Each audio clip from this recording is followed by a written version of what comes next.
আসসালামু আলাইকুম, welcome back to my channel. আশা করছি সবাই ভালো আছেন। তো আজকে আপনাদের জন্য নিয়ে এসেছি চিংড়ি ডাল দিয়ে শসার একটি রেসিপি। তো মূল ভিডিওতে যাওয়ার আগে আপনাদের কাছে একটা রিকোয়েস্ট থাকবে, আপনি যদি আমার চ্যানেলের নতুন ভিউয়ার্স হয়ে থাকেন তাহলে আমার চ্যানেলটা প্লিজ সাবস্ক্রাইব করবেন আর পাশে থাকা বেল আইকনটি অন করে দিবেন। আর যদি ভিডিওটা ভালো লাগে তাহলে অবশ্যই একটা লাইক দিতে ভুলবেন না। তো রান্নার জন্য এখানে আমি ফ্রেশ সবুজ একটা শসা নিয়ে নিয়েছি।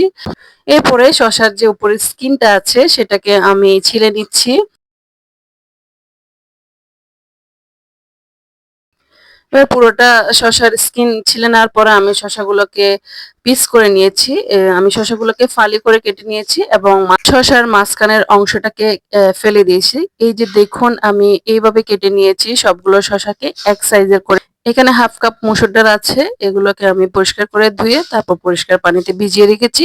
আর শসা রান্নায় আমি লাল চিংড়িটা এখানে ইউজ করেছি, এই যে দেখুন। আর শসাগুলোকে আমি একটা বোলে নিয়ে নিয়েছি, কাটা শসাগুলোকে। এদিকে রান্নার একটা প্যান নিয়ে নিয়েছি, নিয়ে পরিমাণ মতো তেল দিয়ে আমি ২টা মিডিয়াম সাইজের পেঁয়াজকে কেটে এর মধ্যে দিয়ে দিলাম। দিয়ে দেওয়ার পরে দিয়ে দিচ্ছি স্বাদ মতো লবণ। লবণ দেওয়ার পরে পেঁয়াজটাকে তেলের সাথে খুব ভালোভাবে নেড়ে নিলাম। আর অ্যাড করছি ওই যে আগে থেকে ধুয়ে রাখা চিংড়ি মাছ। চিংড়ি মাছ দেওয়ার পরে এখানে আমি কিছুটা কাঁচা মরিচ কুচি ইউজ করেছি, যেহেতু লাল মরিচের গুঁড়াটা কম ইউজ করব। আর সামান্য একটু পানি দিয়ে নিয়েছি। এ পর্যায়ে দিয়ে দিচ্ছি ১ টেবিল চামচ হলুদ গুঁড়া, হাফ টেবিল চামচ ধনিয়ার গুঁড়া এবং হাফ টেবিল চামচ পরিমাণ লাল মরিচের গুঁড়া, শুধু কালারের জন্য। ব্যাস, অন্য কিছু না। ঝালের জন্য এখানে আমি কাঁচা মরিচটা ইউজ করেছি। এবারে ধুয়ে রাখা আর ডালগুলোকে দিয়ে একটু নেড়ে দিয়ে ঢাকনাটা দিয়ে দিলাম। এর কিছুক্ষণ রান্না হওয়ার পরে আমি এর মধ্যে কিছু পানি অ্যাড করেছিলাম, আর যেহেতু ডালটা সিদ্ধ হওয়ার জন্য।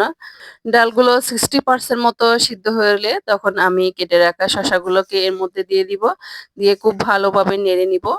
আর চিংড়ি শসা ডালগুলোকে নেড়ে দিয়ে আবারও ঢাকনাটা দিয়ে দিলাম। এর কিছু সময় রান্না হওয়ার পরে মিনিট ৫ মতো রান্না হওয়ার পরে আমি ঢাকনাটা উল্টিয়ে আবারও শসাগুলোকে নেড়ে নিচ্ছি। চুলার জালটা মিডিয়াম টু লো এর মাঝামাঝিতে থাকবে। ডালগুলো অনেকটাই ঘন হয়ে গিয়েছে, এখন ঝোলের পানিটা আমি অ্যাড করব। এখানে আমি মোট ২ কাপ পরিমাণে পানি অ্যাড করেছি। আর এই রান্নাটা একটু হলুদ হলুদ, হলুদ আপ হলে রান্নাটা দেখতে ভালো লাগে, সেজন্য লাল মরিচের পরিমাণটা একটু কম ইউজ করবেন। আমি এখানে হাফ টেবিল চামচ পরিমাণ লাল মরিচ ইউজ করেছি, জাস্ট কালারের জন্য। এর কিছু সময় পরে শসাগুলো টকবগিয়ে ফুটতে শুরু করেছে, যেহেতু আমি ঝোলের পানি অ্যাড করেছি তাই। তো আবারও ঢাকনাটা দিয়ে দিলাম। চুলার জালটা একটু কমে দিয়ে লো হিটে আর মিনিট ৫ মতো রান্না করে এগুলোকে চুলা থেকে নামিয়ে নিব। তো আমার এই ডাল চিংড়ি দিয়ে শসা রান্নাটা ডান। যেহেতু শসাগুলো সিদ্ধ হয়ে গিয়েছে, এই যে দেখুন, খুব বেশি পরিমাণে ওভার কুক করে ফেললে শসাগুলো কিন্তু অনেক বেশি নরম হয়ে যাবে। সেজন্য আমি পারফেক্ট অবস্থায়, যখন পারফেক্টলি সিদ্ধ হয়ে যাবে, খুব বেশি পরিমাণে না, ওভার কুক করা যাবে না, তখনই আমি এটাকে চুলা থেকে নামিয়ে নিব। আপনাদেরকে সার্ভ করে দেখাচ্ছি। এই যে দেখুন আমার ডাল চিংড়ি দিয়ে শসা রান্নাটা। আর দেখুন দেখতে কতটা সুন্দর হয়েছে, আর খেতেও কিন্তু অনেক মজার ছিল। আশা করছি আমার আজকের রেসিপিটা আপনাদের ভালো লেগেছে। যদি ভালো লেগে থাকে তাহলে কমেন্ট বক্সে আমাকে জানাতে ভুলবেন না।